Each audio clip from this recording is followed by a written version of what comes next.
It was late on May 14 when the incumbent president, Recep Tayyip Erdogan, stood on the balcony of his AK Party headquarters.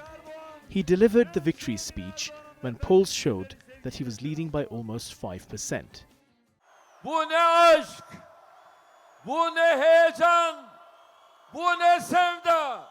Addressing a large crowd, President Erdogan, who secured 49.5% of the votes, was confident and inclusive. I would like to thank each and every one of our approximately 56 million citizens who participated in this festival of democracy, regardless of who they chose. Throughout our political life, we have always respected the national will. That is your decision. We respect this election as well.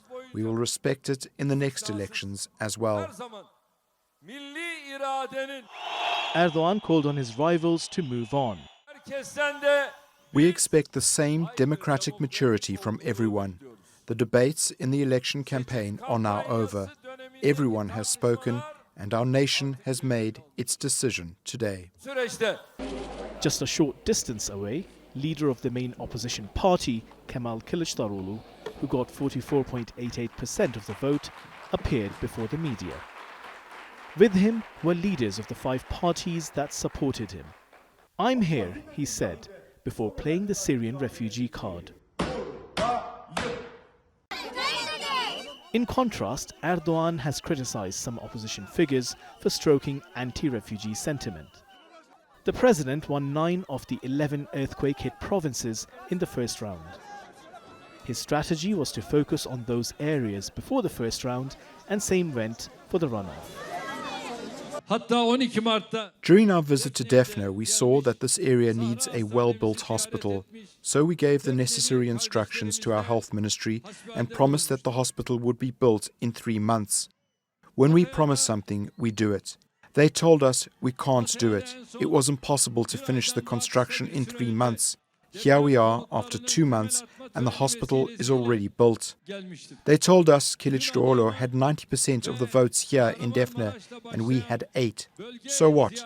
We are not concerned about this. Are my citizens living here? Was this area hit by the earthquakes? Did people die because of the earthquakes? This is all I care about. He wants prospective voters to look at his achievements.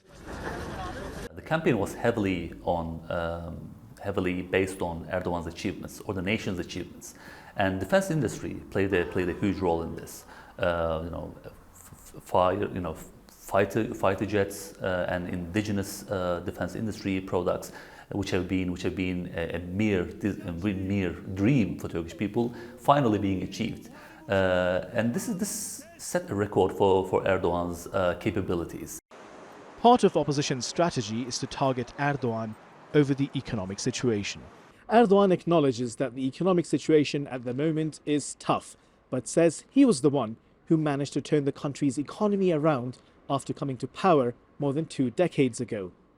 He's now promising to do that again. He's been highlighting the huge rate of development that has characterized his tenure, from education to healthcare and infrastructure. Erdogan says if the electorate grants him another victory, he'll take the country to new heights and make this the century of Türkiye. Hasan Abdullah, TRT World, Ankara. Dünya mazlumları seni çok seviyor.